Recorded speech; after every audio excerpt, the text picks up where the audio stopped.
everyone, start off by taking the drawstrings together, make 2 loops on either side of it, then take both of the ends, wrap it around and then bring it through from the bottom to the top as such. Bring it through the top once more and then once again bring it to the central piece that is present. After this, once again bring it from the bottom to the top and then back to the top again and back to the center. Once you bring it together, this is what it should look like. A butterfly. Tighten it.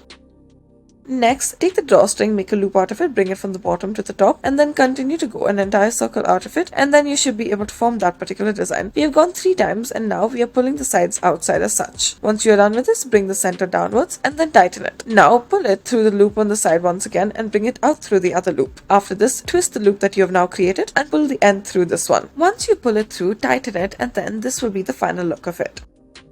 Next, we'll start off by taking a drawstring, bring it from the bottom to the top almost halfway, and then begin to wrap it around the top as such. Continuously move downwards as you progress with this and make loops at the bottom as such. In the final loop, pull the end through it and tighten it.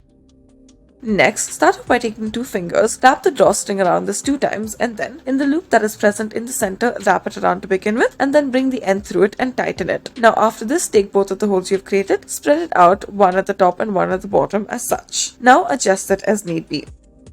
Next, take the end of the drawstring in the middle portion of it, make 2 loops out of it and pull the drawstring through the center that you have created. After you pull it all the way through, a new loop should be created in the bottom. Now pull the end of it through this and now bring it out through the other side as such. After this is done with, you should be left with the knot, tighten it and afterwards pull out the sides of it so that there are no loose ends left. This way the knot will be as tight as possible. Make sure that they are both the same length on either side.